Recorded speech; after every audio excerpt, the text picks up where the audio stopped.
Kuidas saada puhtaks ehted, mis on määrdunud? Kui sa tead, et need kivid ei reageeri kuumale, siis pane nad potti, pane näiteks pesupulbrit või veerit natukene. Mina kasutan vedelat pesupulbrit, pesukeeli ja siis panin siia seda umbes ühe suure supilusikatäie ja siis paned keema selle kraami siin. Lased tal keeda umbes 10 minutit ja siis loputad. Loputamisel on äärmiselt oluline, et sa kõigepealt paned kuuma vee. Ma lasen kuuma vee. Ja siis ma panen kuuma vee alla selle kraami, sest et eelkõige, kui sul on tegemist kividega, siis kivid ei kannata ühtegi muutust vees. Nüüd ma panen kuuma ja külma vaheldumist ei kannata. Ja nüüd ma panen vee jooksma natukene külmema. Veel natuke jahedama. Pesupulber ja kõik tuleb siit välja. Ja siis ongi leige vee peale jätan ta jooksma ja siis kui pesupulber on välja tulnud, siis kallan vee ära ja panen käterätiku peale ehted. Nüüd on ehted mul käterätiku peal. Ja nad on palju puhtamad. Ja siis ükshaaval võtad ehte ja puhastad selle ehte ära lapikesega, mis on puuvillane. Mitte ei puhasta enam niivõrd, kuivõrd lööd ta läikima.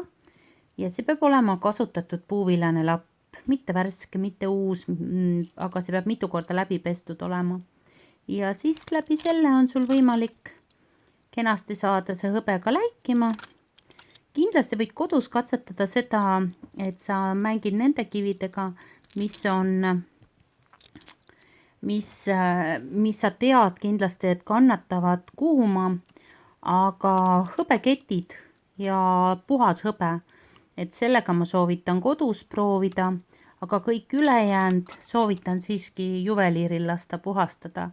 See võib puhastada lapikese ja spetsiaalse vahendiga. Selline kuumas vees keetmine on alati seotud riskiga, aga siis seda võid sa proovida. Ei ole vaja mängida siis ka soolaga ja hõbepaberiga, et väga ilusti lähevad ehted puhtaks, kui need pulbrivees või siis selles feeris nõudepesu vahendiga natukene keeta. Nii et loodan, et said siit idee ja jäta siis meelde, et kuumuse vaheldumist ei kannata ehted, kindlasti kiviga ehted ja ei tohi panna külma vett kuumale ehtele peale ja vastupidi, külmale ehtele kuuma vett peale, et vaiksed üleminekud peavad olema. Lase neil natukene kuivada ja siis pehme puuvillase lapiga hõõru nad vaikselt läikima ja hoia ja armasta oma ehteid, sest et nad kõik vajavad sinu hoolt. Kui nad on täiesti kuivad, siis võta need ehted ja pane nad ilusti ükshaaval pehmetesse kotikestesse. Piisab ka sellest, kui sul on krõpsuga ehtekott või lihtsalt kilekott. Paned siit krõpsuga kinni, et õhk ligi ei pääseks ja siis saad hoida neid ja nad ei lähe sul tumedaks. Noh, siin on lihtsalt ehtekotikesed väiksed mul. Ja proovi neid siis hoida nii, et kivid ei kraabiks üksteist. Seepärast, et ka see on oluline ja kanna oma ehteid, sest et nad vajavad sind ja sinu tähelepanu.